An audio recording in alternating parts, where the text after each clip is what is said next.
그것을 내놓거라. 깊은 밤 차가운 등잔 불빛 아래 소연은 문서를 가슴에 꼭 끌어안은 채 물러서지 않았습니다. 아무도 드나들지 않던 봉인 든 창고. 그 안에서 소연이 마침내 손에 쥔 것은 한 집안의 수십 년 묵은 죄악이었습니다. 윤 판서의 눈빛에는 분노와 함께 짐승처럼 날선 두려움이 번뜩였습니다. 도망칠 곳도 도움을 청할 곳도 없는 그 어둠 속에서 소연은 홀로 그 눈빛을 마주하고 있었습니다. 과연 소연은 이 위기에서 벗어날 수 있을까요? 그리고 그 문서 안에 감춰진 진실은 무엇이었을까요? 6070 야담의 이야기가 계속될 수 있도록 구독과 좋아요로 응원의 마음을 보태주세요. 옛날 옛적 영조 임금 말년의 일이었습니다. 경상도 월평연 깊은 산자락 아래 안개가 거칠 새도 없이 늘 자욱하게 내려앉는 작은 마을이 하나 있었습니다. 마을 이름은 청곡이라 불렸으나 실상은 맑은 골짜기와는 거리가 멀었습니다. 클벽에 짚을 얹은 집들이 옹기종기 모여 있었고 마을 어귀에는 오래된 느티나무 한 그루가 굽은 허리로 서 있었지요. 바람이 불 때마다 느티나무의 가지가 낮게 신음하듯 흔들렸고 그 소리는 마을 전체에 드리운 고단함을 대신 말해주는 듯 했습니다. 그 마을 끝자락 다른 집들과 조금 떨어진 곳에 박칠성이라는 사내가 살고 있었습니다. 칠성은 백정이었습니다. 짐승을 잡아 생계를 이어가는 천민 신분의 사내였지요. 키는 훤칠하고 어깨가 넓었으나 늘 고개를 약간 숙인 채 걸었습니다. 세상이 그에게 고개를 들 자격을 좀처럼 허락하지 않았기 때문이었습니다. 손은 크고 거칠었으며 손마디마다 오랜 세월의 흔적이 고스란히 새겨져 있었습니다. 말이 없는 사내였습니다. 하루 종일 일을 마치고 돌아와도 혼자 밥을 퍼먹고 혼자 불을 끄고 혼자 잠자리에 들었습니다. 그러나 딱 한 가지 그의 눈빛이 달라지는 순간이 있었으니 바로 딸아이의 얼굴을 바라볼 때였습니다. 딸의 이름은 소연이었습니다. 소연은 16살의 처녀로 어미를 일찍 여인 탓에 어린 나이부터 살림을 도맡아 왔습니다. 소연의 어미, 즉 칠성의 아내는 소연이 6살 되던 해봄에 폐병으로 세상을 떠났습니다. 칠성은 아내가 떠난 날 밤 홀로 마당에 쭈그려 앉아 밤새 아무 말도 하지 않았다고 했습니다. 눈물도 없었습니다.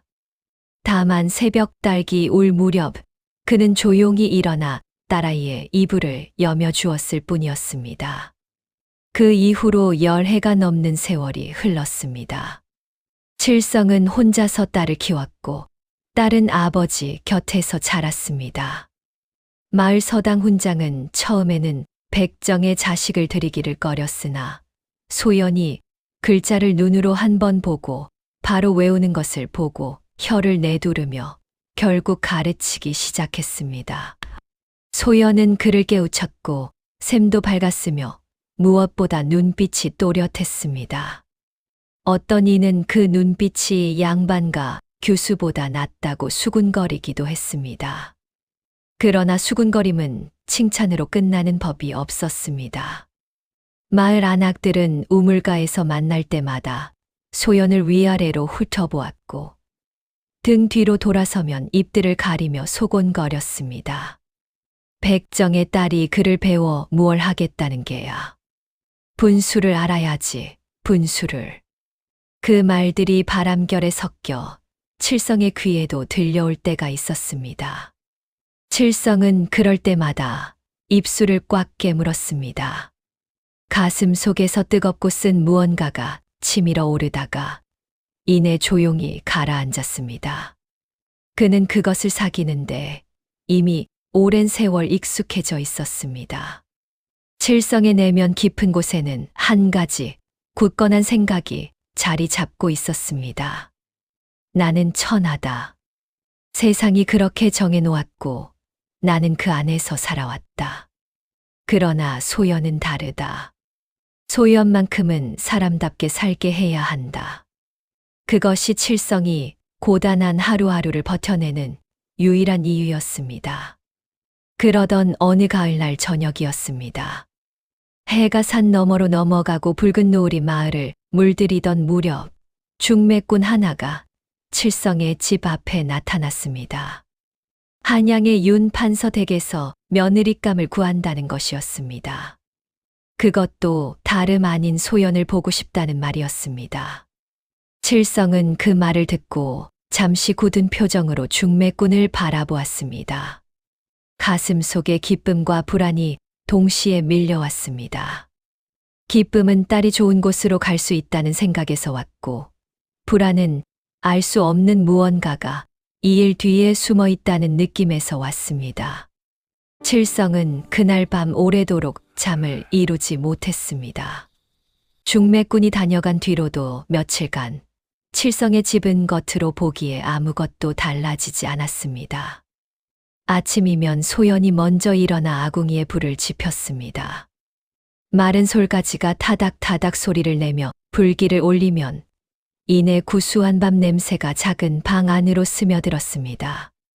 칠성은 그 냄새를 맡으며 눈을 떴고 말없이 마당으로 나가 세수를 했습니다. 차가운 우물물이 손등을 타고 흘러내렸습니다. 두 사람은 마주 앉아 밥을 먹었습니다. 말이 오가는 일은 드물었으나 그 침묵은 불편한 것이 아니었습니다. 오랜 세월을 함께한 사람들만이 나눌 수 있는 말이 필요 없는 온기가 그 사이에 흘렀습니다. 소연은 밥상을 치우고 나면 마당을 쓸고 물을 길어다 항아리를 채웠습니다. 칠성은 연장을 챙겨 일터로 나갔습니다. 해가 중천에 떠오를 무렵이면 소연은 홀로 바느질을 했습니다. 바늘이 천을 뚫고 지나갈 때마다 조용한 방 안에 가느다란 소리가 났습니다. 소연은 바느질을 하면서도 간혹 먼 산을 바라보았습니다.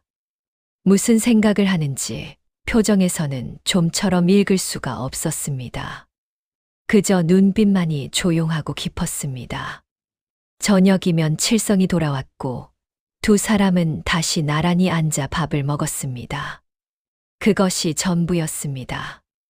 화려한 것은 아무것도 없었으나 그 단출함 속에 두 사람만의 세계가 있었습니다. 그러나 마을은 조용하지 않았습니다. 중매꾼이 칠성의 집을 다녀갔다는 소문은 이미 마을 구석구석으로 퍼져 있었습니다. 우물가에서 빨랫돌 앞에서 장터 귀퉁이에서 여인들의 입이 바빴습니다. 한양 윤 판서 댁이라고 그 집이 왜 하필 백정 딸을 보겠다는 거야. 무슨 속셈이 있겠지, 속셈이. 어떤 이는 고개를 갸웃거렸고 어떤 이는 혀를 찼습니다. 모두가 이상하다고 생각했으나 누구도 그 이상함의 정체를 꿰뚫지는 못했습니다. 다만 수군거림은 날이 갈수록 짙어졌고 그 말들은 언제나처럼 소연의 귀 가까이까지 흘러들었습니다. 소연은 그 수군거림을 못 들은 척했습니다. 그러나 못 들은 것은 아니었습니다. 그 아이는 어려서부터 세상의 시선을 온몸으로 받아내며 자랐기에 이제는 그것을 티내지 않는 법을 알고 있었습니다. 다만 밤에 홀로 누웠을 때 이불 속에서 눈을 감으면 생각들이 조용히 밀려왔습니다. 한양이라는 곳은 어떤 곳일까? 윤 판서 댁은 어떤 집일까? 그 집에서 자신은 어떤 사람으로 살 수 있을까? 혼인 이야기를 처음 들었을 때 칠성은 선뜻 대답을 하지 못했습니다. 중매꾼이 돌아간 뒤 며칠 동안 밥도 제대로 먹지 않았습니다. 소연이 조심스럽게 먼저 입을 열었습니다. 아버지, 제가 한양으로 가는 것이 싫으십니까? 칠성은 한동안 말이 없었습니다. 그러다 천천히 고개를 저었습니다. 싫은 게 아니다. 그냥 무섭구나. 소연은 아버지의 그 한마디에 가슴이 찡해졌습니다. 그 무서움이 무엇인지 소연은 알았습니다. 딸을 보내는 무서움이 아니라 딸이 그곳에서 상처받을까봐 두려운 무서움이었습니다. 소연은 아버지를 설득하기 시작했습니다. 저는 괜찮습니다. 아버지께서 키워주신 덕에 저는 글도 알고 셈도 압니다. 어디 가서도 못나지 않게 살 수 있습니다. 그 말이 어찌나 당차게 나왔던지 칠성은 그만 눈가를 붉혔습니다. 손으로 얼굴을 감싸고 잠시 고개를 숙였다가 이내 낮은 목소리로 말했습니다. 알겠다. 허락하마. 그 한마디가 나오기까지 얼마나 많은 감정이 그 속을 오갔는지 소연은 짐작할 수 있었습니다. 그날 이후로도 집 안의 일상은 겉으로는 달라지지 않았습니다. 아침이면 불을 지피고 저녁이면 나란히 앉아 밥을 먹었습니다. 그러나 두 사람 사이에는 이제 전에 없던 무언가가 조용히 자리를 잡고 있었습니다. 곧 찾아올 이별의 예감이었습니다. 그것은 슬프면서도 따뜻했고 따뜻하면서도 가슴 한쪽을 서늘하게 했습니다. 느티나무 가지가 바람에 흔들리듯 두 사람의 마음도 조용히 흔들리고 있었습니다. 혼인 날짜가 정해지자 칠성은 비로소 현실과 마주해야 했습니다. 한양 윤 판서댁으로 딸을 보내려면 예물을 갖추어야 했습니다. 그것은 당연한 도리였습니다. 아무리 신분이 낮다 한들 딸을 시집 보내는 아비가 빈손으로 보낼 수는 없는 노릇이었습니다. 칠성은 며칠 밤을 뜬 눈으로 지새우며 이것저것 헤아려 보았습니다. 그러나 헤아리면 헤아릴수록 손에 쥔 것이 없었습니다. 장롱을 열어보고 괴짝을 뒤져보고 마당 한켠에 쌓아둔 자잘한 것들을 살펴보았으나 내놓을 만한 물건이 보이지 않았습니다. 칠성은 마당에 쪼그려 앉아 담배 한 대를 피워 물었습니다. 연기가 가을 하늘로 천천히 흩어졌습니다. 그러다 문득 생각난 것이 있었습니다. 안방 깊숙한 곳, 다른 물건들 아래 눌려있던 낡은 상자 하나였습니다. 칠성이 손수 꺼내어 먼지를 털어내자 오래된 나무 냄새가 코끝으로 올라왔습니다. 상자는 아내의 유품이었습니다. 아내가 시집 올 때 친정에서 가져온 것이라 했고 칠성은 아내가 세상을 떠난 뒤로 한 번도 그것을 함부로 열지 않았습니다. 겉은 낡고 군데군데 칠이 벗겨져 있었으나 나무의 결이 고왔고 짜임새가 단단했습니다. 무엇보다 그 안에는 아내가 아끼던 비녀 몇 개와 놀이개 하나가 들어 있었습니다. 값어치로 따지자면 보잘것없었으나 칠성에게는 세상 무엇과도 바꿀 수 없는 물건이었습니다. 칠성은 상자를 무릎 위에 올려놓고 한참을 바라보았습니다. 아내의 얼굴이 떠올랐습니다. 병상에 누워 기침을 하면서도 소연의 머리를 쓰다듬어 주던 손길이 떠올랐습니다.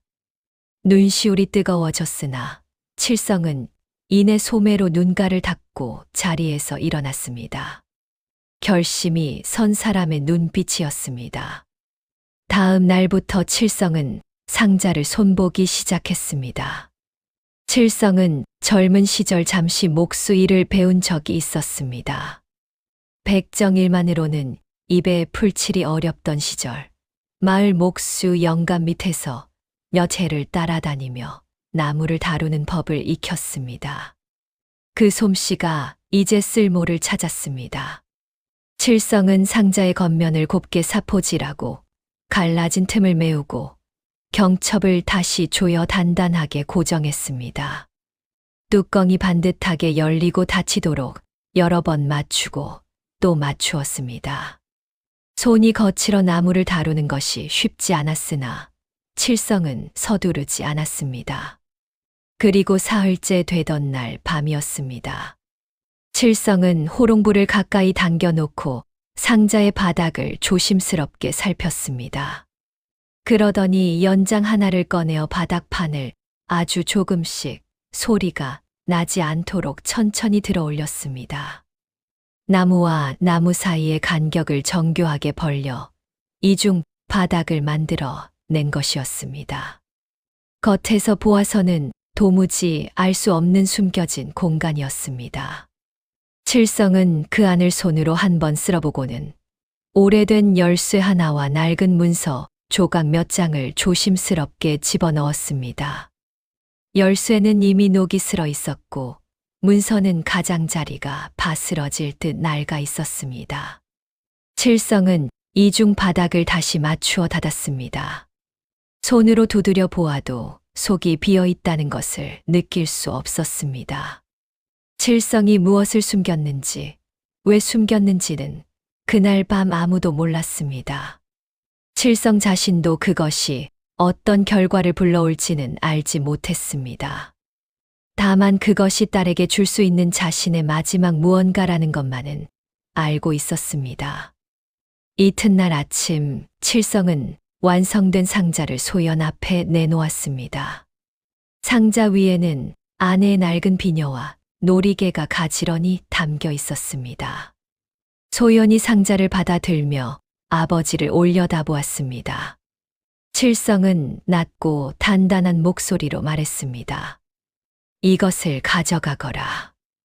그리고 무슨 일이 있어도 버리지 말거라. 소연은 고개를 끄덕였습니다. 아버지의 눈빛에서 무언가 평소와 다른 것을 느꼈으나 무어라 물어볼 수가 없었습니다. 혼인날 아침 마을 사람들은 칠성이 내놓은 예물 상자를 보며 하나같이 피식 웃었습니다. 낡은 나무 상자 하나에 허름한 비녀 몇 개라니. 수군거림은 어김없이 찾아왔습니다. 그러나 칠성은 그 소리를 듣고도 고개를 숙이지 않았습니다. 그날만큼은 처음으로 고개를 똑바로 들고 서 있었습니다.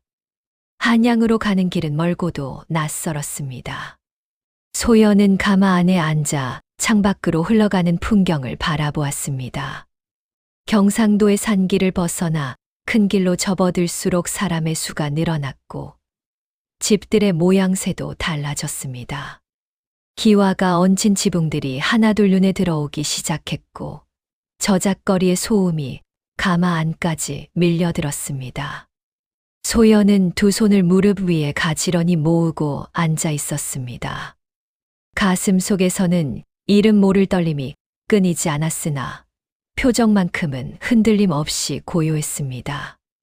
아버지에게서 물려받은 습관이었습니다. 윤 판서댁은 북촌 언덕배기에 자리 잡고 있었습니다. 대문이 높았고 기둥이 굵었으며 담장 너머로 기와 지붕이 겹겹이 이어졌습니다. 소연이 가마에서 내려 처음 그 대문 앞에 섰을 때 자신도 모르게 숨을 한 번 깊이 들이켰습니다. 이곳이 이제 자신이 살아가야 할 곳이었습니다. 대문이 열리자 하인 몇이 줄지어 서 있었고 그들의 눈길이 일제히 소연에게로 쏠렸습니다. 그 눈길 속에는 호기심과 가벼운 경멸이 뒤섞여 있었습니다. 소연은 그것을 느꼈으나 눈을 내리깔지 않았습니다. 안채로 들어서자 윤 판서의 본처, 즉 소연에게는 시어머니가 되는 안주인이 기다리고 있었습니다. 안주인은 비단 저고리를 곱게 차려입고 상석에 앉아 있었으며 소연을 내려다보는 눈빛이 서늘했습니다. 인사를 나누는 동안에도 안주인의 표정은 시종 굳어 있었고 입가에는 불쾌함이 배어 있었습니다. 소연은 공손하게 절을 올렸습니다. 안주인은 고개를 까딱하고는 이내 시선을 거두었습니다. 예물을 공개하는 시간이 왔습니다. 중매꾼이 가져온 물건들이 하나씩 펼쳐졌고 마지막으로 칠성이 손수 만든 장신구, 보관함이 상 위에 놓였습니다. 뚜껑이 열리자 낡은 비녀 몇 개와 놀이개 하나가 드러났습니다. 잠시 침묵이 흘렀습니다. 그 침묵은 짧았으나 무거웠습니다. 이윽고 방 한쪽에 서 있던 하인 하나가 입술을 비틀며 낮게 웃음을 흘렸습니다. 그 소리가 신호가 되었는지 여기저기서 조심스러운 웃음소리가 새어 나왔습니다. 안 주인이 천천히 입을 열었습니다. 이것이 전부란 말이냐? 목소리는 낮았으나 그 안에 담긴 것은 낮지 않았습니다.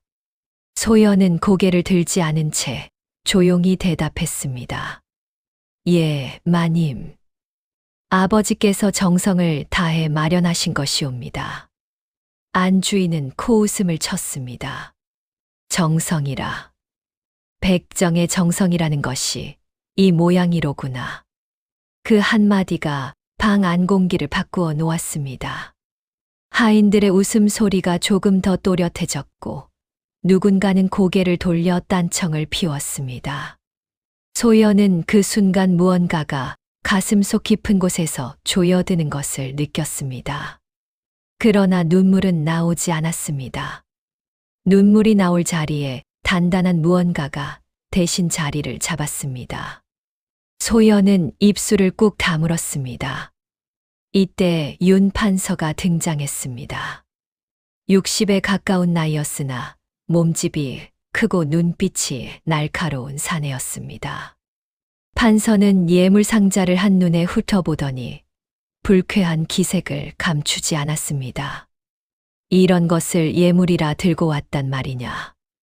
낮고 굵은 목소리였습니다. 방 안의 공기가 일순간 얼어붙는 듯 했습니다. 소연은 두 손을 모은 채 고개를 숙였습니다. 더 할 말이 없었습니다. 그 자리에 남편이 될 준혁도 있었습니다. 22살의 젊은 사내로 이목구비가 반듯하고 몸가짐이 단정했습니다. 그러나 준혁은 그 자리에서 아무 말도 하지 않았습니다. 아버지의 말에도 어머니의 비웃음에도 소연의 굴욕에도 그저 침묵으로 일관했습니다. 소연은 그 침묵이 동의인지 외면인지 알 수 없었습니다. 다만 준혁의 눈이 잠깐 자신에게 머물렀다가 돌아가는 것을 느꼈습니다.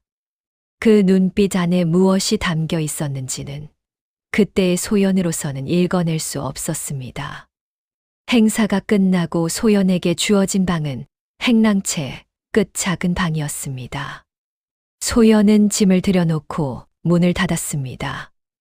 아버지의 상자를 두 손으로 들어 방 한켠에 조심스럽게 내려놓았습니다. 그리고 그 앞에 잠시 무릎을 꿇고 앉았습니다. 버리지 말거라 하던 아버지의 목소리가 귓가에 맴돌았습니다. 소연은 눈을 감고 조용히 그 목소리를 가슴에 새겼습니다. 윤 판서 댁에서의 나날은 소연이 상상했던 것보다 훨씬 고단했습니다. 혼이 난 지 사흘이 채 지나지 않아 소연에게는 집안일이 하나둘 맡겨지기 시작했습니다. 처음에는 식사 준비를 돕는 일이었습니다. 그러나 며칠이 지나자 빨래, 청소, 심지어 하인들이 꺼리는 허드레실까지 소연의 몫이 되었습니다. 아침 일찍 일어나 찬물에 손을 담그고 빨랫감을 두드리다 보면 손이 텄고 저녁 늦게까지 부엌을 오가다 보면 등허리가 뻐근했습니다. 천곡마을에서도 살림을 도맡아 했으나 그때는 아버지와 단둘이었습니다. 지금은 달랐습니다. 이곳에서 소연은 며느리가 아니라 하이나 다름없는 처지로 불임을 당하고 있었습니다. 식사도 제대로 받지 못했습니다.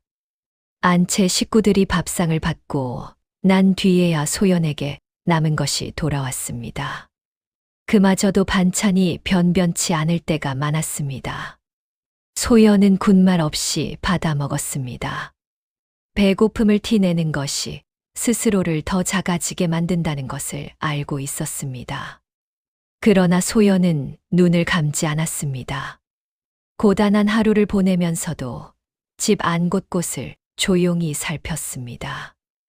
윤 판서 댁은 겉으로는 반듯해 보였으나 안으로 들어갈수록 이상한 긴장감이 감돌았습니다. 대청마루에서 안채로 이어지는 복도 끝에는 낮은 문이 하나 있었고 그 문 너머로는 별채와 창고가 이어져 있었습니다. 그런데 그쪽으로는 아무도 가지 않았습니다. 하인들은 그 방향으로 눈길조차 주지 않으려는 듯 고개를 돌렸고 안주인도 그쪽 이야기가 나오면 화제를 다른 곳으로 돌렸습니다. 소연이 그것을 이상하게 여기기 시작한 것은 윤 판서 댁에 온 지 보름쯤 지났을 때였습니다. 어느 날 빨래를 널다가 우연히 그 창고 쪽을 바라보게 되었는데 문에 커다란 자물쇠가 채워져 있는 것이 눈에 들어왔습니다. 보통 창고의 자물쇠와는 달리 묵직하고 오래된 것이었습니다. 소연은 잠시 그것을 바라보다가 누군가의 시선이 느껴지는 것 같아 이내 고개를 돌렸습니다. 그 즈음 소연과 가장 많이 마주치는 이가 있었으니 바로 복동이라는 하인이었습니다. 나이는 소연보다 서너 살 위였고 생김새는 수더분했습니다. 복동은 다른 하인들처럼 소연을 멸시하지 않았습니다. 오히려 소연이 힘든 일을 할 때면 슬쩍 와서 거들어 주기도 했고 밥이 모자랄 것 같으면 몰래 찬밥 한 덩이를 건네기도 했습니다. 소연은 그런 복동에게 조금씩 마음을 열었습니다. 어느 날 저녁 부엌에서 복동과 단둘이 남았을 때였습니다. 소연이 조심스럽게 물었습니다. 저쪽 창고에는 무엇이 있는 게냐? 복동은 손을 멈추고 소연을 바라보았습니다. 잠시 망설이는 기색이 역력했습니다. 그러더니 목소리를 낮추어 말했습니다. 마님, 그쪽은 가까이 가지 마시옵소서. 저도 자세히는 모르오나 그 창고는 판서 나으리 외에 아무도 열지 못하는 곳이옵니다. 이전에 궁금하다 하여 가까이 갔던 하인 하나가 그날로 쫓겨났다고 들었사옵니다. 소연은 복동의 말을 조용히 새겨들었습니다. 궁금함이 커졌으나 내색하지 않았습니다. 며칠 뒤 소연은 자신의 방에서 아버지의 상자를 꺼내 정리를 하다가 문득 이상한 것을 느꼈습니다. 상자를 한쪽으로 옮기려 들었는데 무게가 생각보다 묵직했습니다. 안에 있는 낡은 비녀 몇 개만으로는 설명되지 않는 무게였습니다. 소연은 상자를 내려놓고 안을 다시 들여다보았습니다. 비녀와 놀이개가 전부였습니다. 겉으로 보기에는 아무 이상이 없었습니다. 소연은 손바닥으로 상자 바닥을 가볍게 두드려 보았습니다. 둔탁한 소리가 났습니다. 그러나 그것이 무엇을 의미하는지는 아직 알 수 없었습니다. 그날 밤 소연과 준혁이 처음으로 짧은 대화를 나누었습니다. 준혁이 소연의 방문 앞을 지나다 멈추어 선 것이었습니다. 많이 힘들지요. 준혁의 목소리는 낮았고 그 안에는 진심인지 형식인지 알 수 없는 무언가가 섞여 있었습니다. 소연은 잠시 준혁을 바라보다가 조용히 대답했습니다. 괜찮사옵니다. 준혁은 더 말을 잇지 않았습니다. 그대로 돌아섰고 발소리가 멀어졌습니다. 소연은 닫힌 문을 바라보며 한참을 생각에 잠겼습니다. 이 집에서 자신의 편이 되어줄 사람이 있다면 그것이 준혁일 수 있을까? 아직은 알 수 없었습니다. 다만 그 짧은 물음 하나가 오랜만에 소연의 가슴을 조금 따뜻하게 했습니다.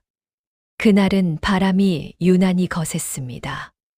늦가을 찬바람이 담장을 넘어 마당을 휩쓸었고 처마 끝에 매달린 풍경이 쉬지 않고 울어댔습니다.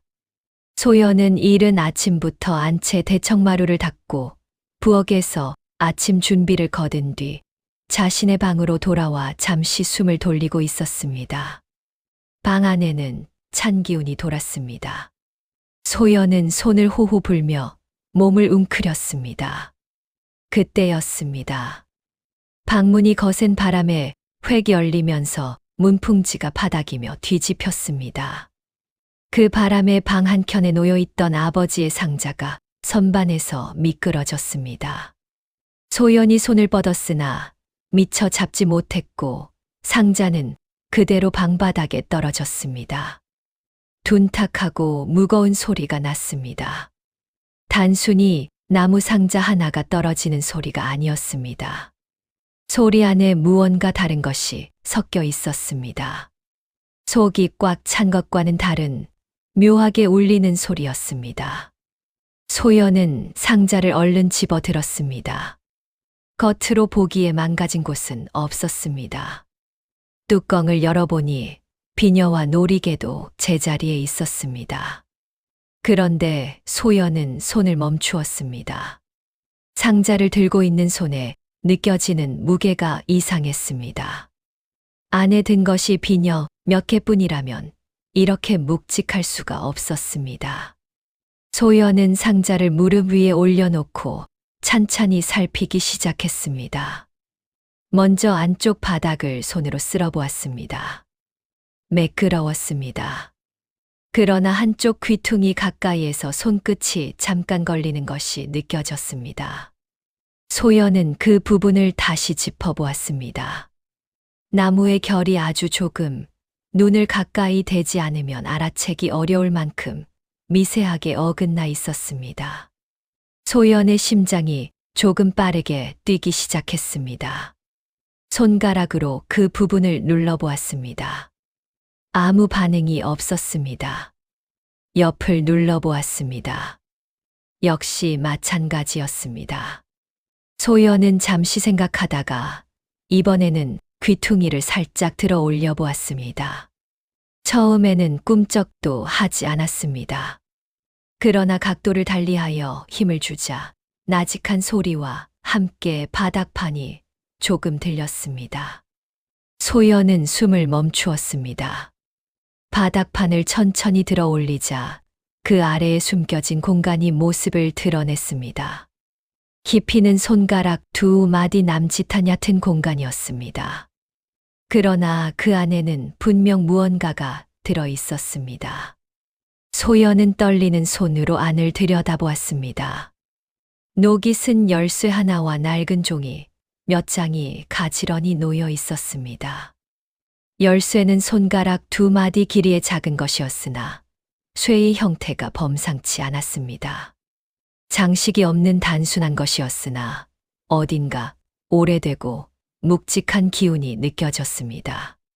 종이는 가장자리가 바스러질 듯 낡아 있었고 먹물로 쓴 글자들이 빼곡했습니다. 그러나 빛이 부족한 방 안에서는 내용을 제대로 읽을 수가 없었습니다. 소연은 열쇠를 손에 쥐었습니다. 차갑고 단단한 감촉이 손바닥에 닿았습니다. 그 순간 아버지의 목소리가 귓가에 다시 떠올랐습니다. 버리지 말거라. 그 말이 이제야 다른 무게로 다가왔습니다. 아버지는 알고 있었던 것이었습니다.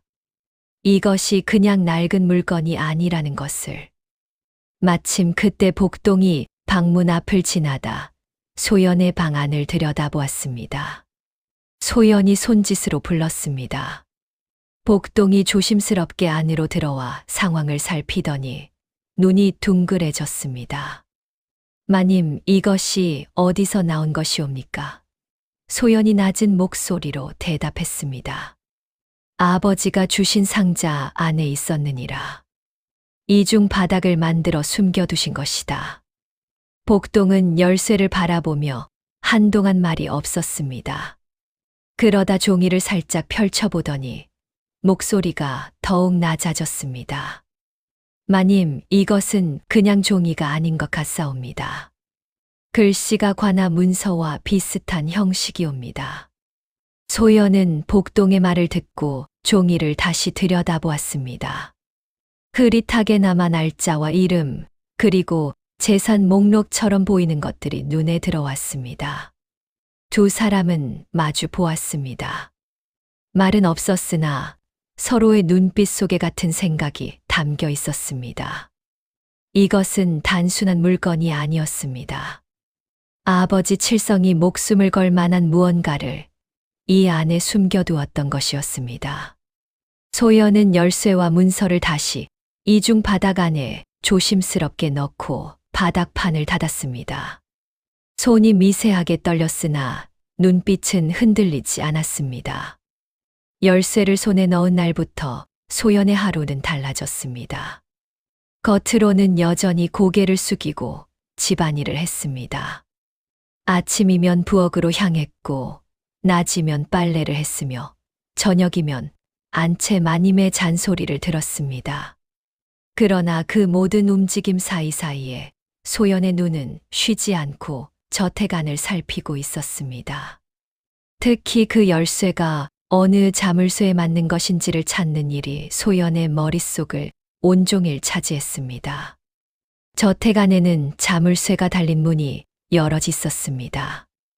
곳간 문, 사랑채 서고 문, 행랑채 끝 창고 문이 그러했습니다. 소연은 일부러 청소를 핑계로 그 문들 가까이를 지나며 자물쇠의 형태를 눈에 담았습니다. 곳간의 자물쇠는 크고 새 것에 가까웠습니다. 서고의 자물쇠는 동그란 형태였습니다. 그러나 행랑채 끝 창고, 즉 하인들이 가까이 가지 않는다던 그 창고의 자물쇠는 달랐습니다. 오래되고 묵직한 것이었으며 열쇠 구멍의 형태가 범상치 않았습니다. 소연이 품속에 넣어 다니던 열쇠의 머리 부분과 그 형태가 묘하게 닮아 있었습니다. 소연은 복동을 조용히 불렀습니다. 두 사람은 부엌 뒤편 장독대 사이에 서서 낮은 목소리로 이야기를 나누었습니다. 행랑채 끝 창고의 자물쇠가 이 열쇠와 맞을 것 같구나. 복동은 미간을 찌푸렸습니다. 마님, 그 창고는 위험하옵니다. 판서 나으리께서 특별히 단속하시는 곳이옵니다. 낮에는 절대로 가까이 갈 수 없사옵니다. 소연이 조용히 물었습니다. 그렇다면 밤에는 어떠하냐? 복동은 잠시 소연을 바라보다가 깊은 숨을 내쉬었습니다. 밤중에 판서 나으리께서 주무시는 것을 확인하고 나면 잠깐의 틈이 생기기는 하옵니다.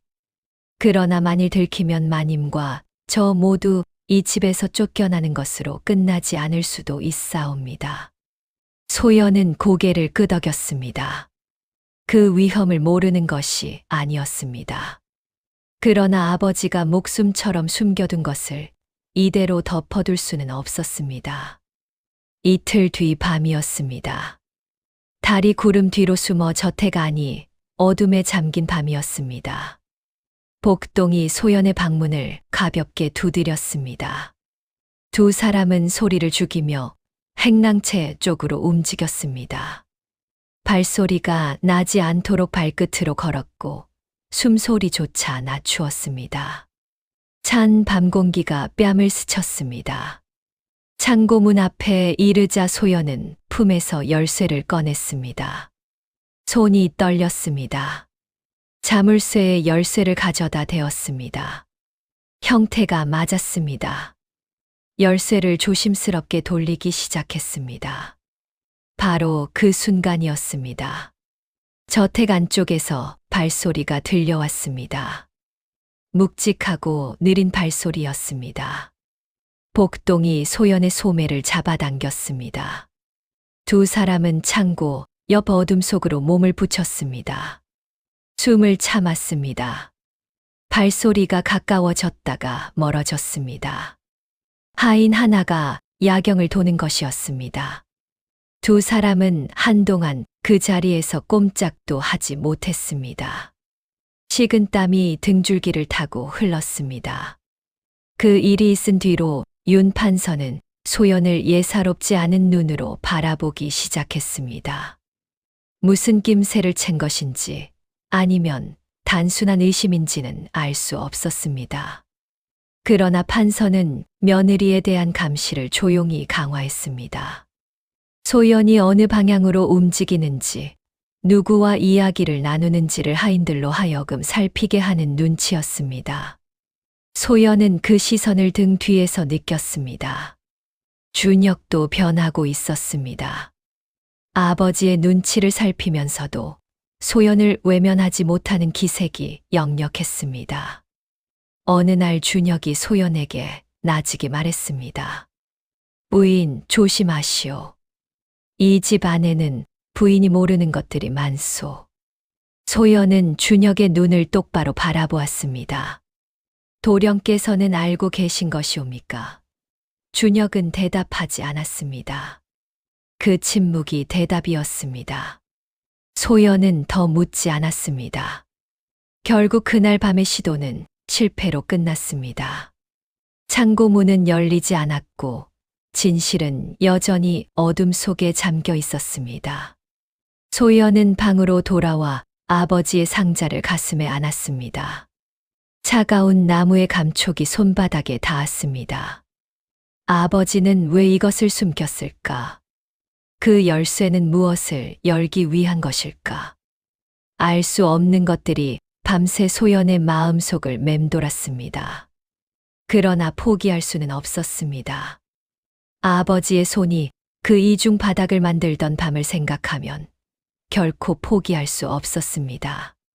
겨울이 문턱을 넘어서던 어느 아침이었습니다. 하늘은 낯빛으로 가라앉아 있었고 마당에는 얇은 성에가 내려앉아 있었습니다. 소연이 부엌에서 아침 준비를 거들고 있을 때였습니다. 안채 쪽에서 윤 판서의 굵은 목소리가 울려 나왔습니다. 소연을 부르는 소리였습니다. 목소리의 결이 평소와 달랐습니다. 차갑고 날이 서 있었습니다. 소연은 손을 닦고 안채로 향했습니다. 판서는 대청마루 상석에 앉아 있었습니다. 안주인도 그 옆에 자리를 잡고 있었으며 하인 둘이 뒤편에 서 있었습니다. 소연이 들어서자 판서의 눈이 날카롭게 번뜩였습니다. 판서의 무릎 위에는 낯익은 것이 놓여 있었습니다. 아버지의 상자였습니다. 소연의 가슴이 철렁 내려앉았습니다.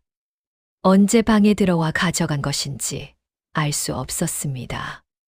판서가 천천히 입을 열었습니다. 이것이 내 아비가 보낸 것이라 했지. 소연은 고개를 끄덕였습니다. 판서가 상자를 들어 흔들었습니다. 안에서 비녀가 부딪히는 소리가 났습니다. 이 안에 무엇이 더 있느냐? 소연은 심장이 빠르게 뛰는 것을 느끼면서도 표정을 흐트러뜨리지 않았습니다. 아무것도 없사옵니다. 아버지께서 넣어주신 비녀와 놀이개가 전부이옵니다. 판서는 소연을 오래 바라보았습니다. 그 눈빛 안에는 믿지 않는다는 뜻이 선명했습니다. 이윽고 판서가 일어섰습니다. 이것을 내놓거라. 내가 보관하겠다. 소연의 몸이 굳었습니다. 그 말이 끝나기가 무섭게 소연이 한 발짝 앞으로 나섰습니다. 나으리, 그것은 돌아가신 어미의 유품이옵니다. 소연이 간직해야 하옵니다. 판서의 눈썹이 꿈틀했습니다. 뭐라, 목소리가 낮아졌습니다. 낮아진 목소리는 높아진 것보다 더 무서웠습니다. 안주인이 끼어들었습니다. 천한 것이 감히 어른 앞에서 목소리를 높이느냐. 그 말이 방 안 공기를 가르듯 떨어졌습니다. 하인들이 슬금슬금 눈치를 살폈습니다. 소연은 입술을 꾹 깨물었습니다. 분함이 치밀었으나 이 자리에서 감정을 드러내는 것은 스스로에게 독이 될 뿐이었습니다. 소연은 두 손을 모으고 다시 고개를 숙였습니다. 황공하옵니다, 마님. 그러나 이것만은 거두어 주시옵소서. 안주인은 비웃었습니다. 거두어 달라고? 어디서 배운 버릇이냐? 그때 준혁이 방 안으로 들어섰습니다. 상황을 살피더니 판서와 소연 사이에 서서 조심스럽게 입을 열었습니다. 아버님, 그 상자는 부인의 것이옵니다. 돌아가신 어미의 유품이라 하니 그냥 두시는 것이 어떠하옵니까? 판서의 눈길이 준혁에게로 향했습니다. 그 눈빛은 차가웠습니다. 내가 무슨 상관이냐? 물러서거라. 준혁은 입술을 달싹였으나 더 나아가지 못했습니다.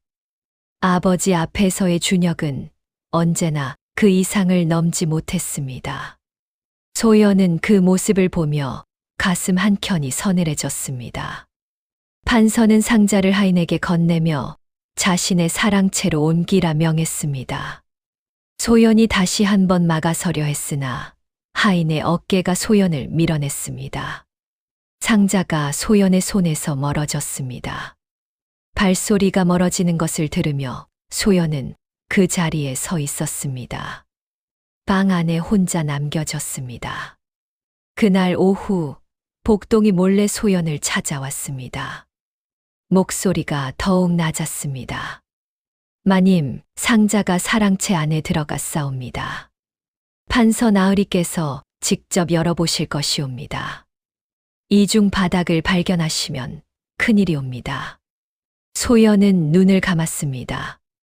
복동의 말이 맞았습니다. 시간이 없었습니다. 판서가 이중 바닥을 발견하기 전에 창고를 열어야 했습니다. 열쇠는 이미 소연이 몸에 지니고 있었습니다. 상자를 가져가기 전날 밤, 혹시 몰라 이중 바닥에서 꺼내어 옷 안에 깊이 넣어두었던 것이었습니다. 소연은 천천히 눈을 떴습니다. 절망이 밀려왔다가 이내 물러갔습니다. 그 자리에 차분하고 단단한 결심이 들어찼습니다. 오늘 밤이었습니다. 더는 물러설 수 없었습니다. 복동이 소연의 눈빛을 읽었습니다. 마님, 저도 함께 가겠사옵니다. 소연은 고개를 저었습니다. 너는 이미 위험에 처해 있다. 이번만큼은 내가 혼자 가겠다. 복동은 소연을 말리려 했으나 소연의 눈빛 앞에서 더 이상 말을 잇지 못했습니다. 밤이 깊어지기를 기다렸습니다. 저택 안에 불이 하나둘 꺼졌습니다. 바람 소리만이 담장을 넘어 들어왔습니다. 소연은 옷 안에 열쇠를 꼭 쥐고 방문 앞에 섰습니다. 가슴이 거칠게 뛰었습니다. 그러나 발은 멈추지 않았습니다. 밤은 깊고 저택은 고요했습니다. 소연은 방문을 열고 밖으로 나섰습니다. 찬 공기가 얼굴을 감쌌습니다. 달은 구름에 가려 있었고 마당은 어둠 속에 잠겨 있었습니다. 소연은 발끝으로 걸었습니다. 발소리 하나하나가 가슴속까지 울리는 것 같았습니다. 행랑채 끝 창고까지는 마당을 가로질러 담장을 따라 걸어야 했습니다. 그 짧은 거리가 그날 밤만큼은 한없이 멀게 느껴졌습니다. 창고 앞에 이르렀습니다. 자물쇠가 어둠 속에서도 희미하게 빛났습니다. 소연은 품에서 열쇠를 꺼냈습니다. 손이 떨렸습니다. 열쇠를 자물쇠에 가져다 댔습니다. 형태가 맞았습니다. 소연은 숨을 한 번 깊이 들이키고 열쇠를 돌렸습니다. 처음에는 뻑뻑하게 버텼습니다. 녹이 쓴 탓이었습니다. 소연은 힘을 조금 더 주었습니다. 그러자 묵직한 소리와 함께 자물쇠가 풀렸습니다. 소연은 그 소리에 온몸이 굳었습니다. 잠시 귀를 기울였습니다. 저택 안은 여전히 조용했습니다. 문을 밀었습니다. 오래된 경첩이 낮게 신음하며 문이 안쪽으로 열렸습니다. 창고 안은 어두웠습니다. 소연은 미리 준비해온 작은 등잔에 불을 붙였습니다. 불빛이 흔들리며 창고 안을 조금씩 밝혔습니다. 처음 눈에 들어온 것은 오래된 뒤주와 괴짝들이었습니다. 그것들은 먼지를 두텁게 뒤집어 쓰고 있었습니다. 오랫동안 아무도 드나들지 않은 곳임이 분명했습니다.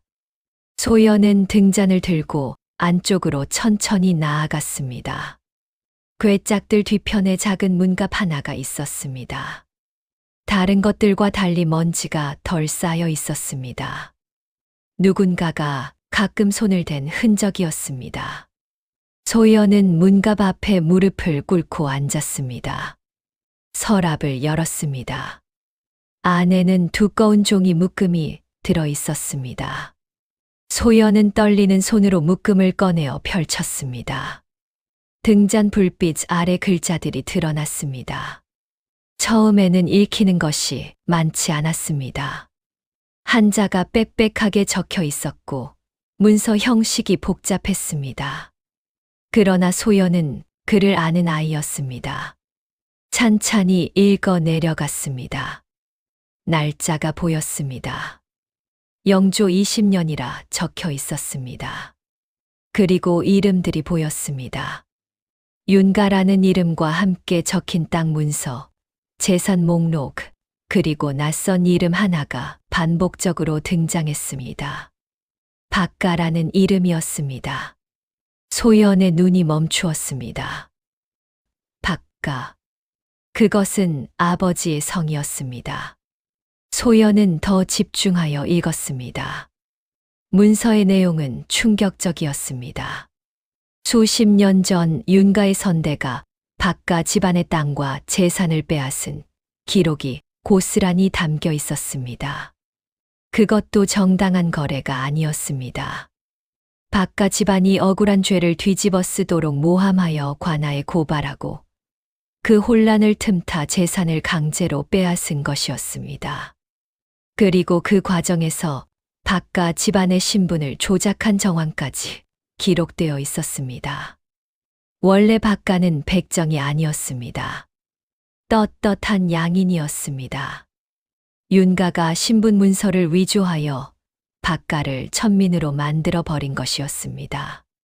소연은 문서를 손에 쥔 채 한동안 움직이지 못했습니다. 가슴 속에서 무언가가 뒤집히는 것 같았습니다. 아버지가 평생 백정으로 살아온 것이, 고개를 숙이고 세상의 멸시를 받아온 것이 모두 이 한 장의 문서에서 비롯된 것이었습니다. 칠성이 이것을 알고 있었던 것일까? 아니면 모르면서도 무언가를 짐작하여 이 열쇠를 숨겨둔 것일까? 바로 그 순간 창고 문 쪽에서 발소리가 들렸습니다. 소연이 고개를 돌렸습니다. 등잔 불빛 너머로 윤 판서의 얼굴이 떠올랐습니다. 판서의 눈에는 분노와 함께 두려움이 섞여 있었습니다. 그 두려움이 소연에게는 오히려 확신을 주었습니다. 판서가 두려워한다는 것은 이 문서가 진짜라는 뜻이었습니다. 판서가 낮고 떨리는 목소리로 말했습니다. 그것을 내놓거라. 소연은 문서를 가슴에 꼭 안은 채 일어섰습니다. 두 사람이 창고 안에서 마주 선 바로 그때 뒤에서 발소리가 또 들렸습니다. 준혁이었습니다. 준혁은 아버지와 소연을 번갈아 바라보았습니다. 그의 얼굴에 오래 갈등하던 무언가가 마침내 결론을 내린 표정이 떠올랐습니다. 준혁이 천천히 소연의 곁으로 걸어와 섰습니다. 그리고 아버지를 향해 말했습니다. 아버님, 이 일은 관아에 알려야 하옵니다. 판서의 얼굴이 일그러졌습니다. 그러나 준혁은 물러서지 않았습니다. 준혁이 아버지 곁을 떠나 소연의 편에 선 그날 밤 모든 것이 달라지기 시작했습니다. 이튿날 이른 아침 준혁은 소연이 창고에서 꺼낸 문서를 품에 안고 관아로 향했습니다. 소연은 저택에 남았습니다. 준혁이 떠난 뒤 윤 판서는 사랑채에 틀어박혀 나오지 않았습니다. 안 주인은 얼굴이 창백해져서 방 안을 서성였습니다. 하인들은 무슨 일이 벌어지는지 눈치를 살피며 조용히 움츠러들었습니다. 저택 전체가 폭풍 전의 고요함에 쌓인 듯 했습니다. 관아에서 관원들이 찾아온 것은 그날 오후였습니다. 문서를 검토한 관원들의 표정은 무거웠습니다. 그 문서에 담긴 내용은 수십 년 전의 일이었으나 기록이 명백했고 위조의 정황도 뚜렷했습니다. 윤가의 선대가 박가 집안의 재산을 강탈하고 신분을 조작한 사실이 문서 곳곳에서 드러났습니다. 윤 판서는 관원들 앞에 끌려 나왔습니다. 그 위압적이던 눈빛은 이미 흔들리고 있었습니다. 오랜 세월 단단하게 쌓아올린 것들이 무너지는 사람의 얼굴이었습니다. 조사는 여러 날에 걸쳐 이루어졌습니다. 윤가의 장부와 옛 기록들이 하나씩 들춰졌습니다. 창고 안에 있던 문갑 속의 문서는 결정적인 증거가 되었습니다. 결국 윤 판서는 관직을 박탈당했습니다. 집안의 재산 일부는 몰수되었고 윤가의 이름은 한양사대부 사회에서 순식간에 추락했습니다. 그 높던 기와지붕 아래로 차가운 바람이 거침없이 들이쳤습니다. 소연의 신분이 하루아침에 뒤바뀐 것은 아니었습니다. 세상의 법도와 관습이란 그리 쉽게 허물어지는 것이 아니었습니다. 그러나 박가 집안이 억울하게 천민으로 내몰렸다는 사실은 공식적으로 기록되었습니다. 소연의 아버지 칠성이 백정으로 살아온 것이 윤가의 농간에서 비롯되었다는 것이 세상에 알려졌습니다. 그것만으로도 소연에게는 무거운 짐 하나가 내려진 것이나 다름없었습니다. 평생 고개를 숙이고 살아온 아버지의 삶이 그 삶이 부끄러운 것이 아니었음이 밝혀진 것이었습니다. 복동은 그 일이 마무리된 뒤 저택을 떠났습니다. 준혁이 복동의 몸값을 치르고 자유의 몸이 되게 해주었습니다. 복동은 떠나는 날 소연에게 깊이 절을 올렸습니다. 소연은 복동의 손을 잡았습니다. 말이 없었으나 두 사람 사이에 오간 것은 말보다 깊었습니다. 준혁은 아버지와 결별했습니다. 윤가의 이름을 등에 업고 살아가기를 스스로 거부한 것이었습니다. 쉬운 선택이 아니었습니다. 그러나 준혁은 후회하는 기색이 없었습니다. 소연 곁에 남기로 한 것은 의무가 아니라 준혁 자신의 결심이었습니다. 두 사람은 북촌의 저택을 떠나 작은 곳에 새로운 보금자리를 마련했습니다. 화려하지 않았으나 처음으로 두 사람 모두에게 진짜 집다운 곳이었습니다. 경상도 청곡마을의 칠성에게도 소식이 전해졌습니다. 한양에서 내려온 전가를 받아든 칠성은 한동안 말이 없었다고 했습니다. 그러다 마당으로 나가 하늘을 올려다보았다고 했습니다. 겨울 하늘은 맑고 높았습니다. 칠성의 눈에서 무엇이 흘렀는지는 아무도 말하지 않았습니다. 다만 그날 이후 칠성은 마을을 걸을 때 처음으로 고개를 똑바로 들고 다녔다고 전해졌습니다. 부녀가 다시 만나는 일은 끝내 이루어지지 않았습니다. 세상의 거리는 여전히 멀었고 몸으로 만나지 않아도 마음이 닿아 있다는 것을 두 사람은 알고 있었습니다. 소연은 어느 맑은 봄날 마당에 홀로 앉아 아버지의 상자를 무릎 위에 올려놓았습니다. 이중 바닥은 이미 비어 있었습니다. 그러나 소연은 그 빈 공간에 손을 넣어 보았습니다. 아버지의 손이 그것을 만들던 밤의 온기가 아직 거기에 남아있는 것 같았습니다. 소연은 눈을 감고 조용히 웃었습니다. 세상은 신분으로 사람을 나누었습니다. 태어난 곳이 어디냐에 따라, 아비가 누구냐에 따라 사람의 값어치를 정했습니다. 그러나 칠성은 알고 있었습니다. 낡은 상자 하나에 녹슨 열쇠를 숨기면서 말 한마디 보태지 않고 딸의 손에 그것을 쥐어주면서 칠성은 말했습니다. 신분이 사람을 만드는 것이 아니라 사람이 사람을 만든다고. 아비의 진심이 마침내 세상을 조금 바꾸어 놓았습니다. 그것으로 충분했습니다.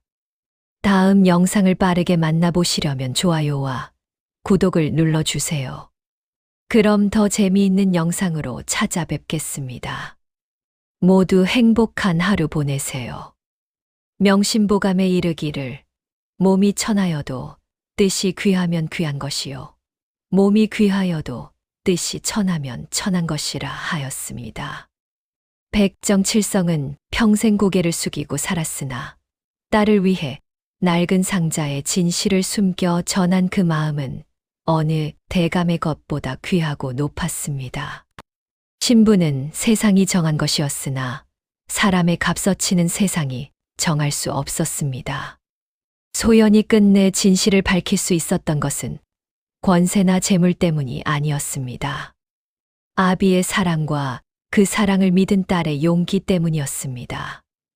오늘 이 이야기가 여러분의 가슴에 작은 울림 하나를 남길 수 있다면 그것으로 충분하겠습니다.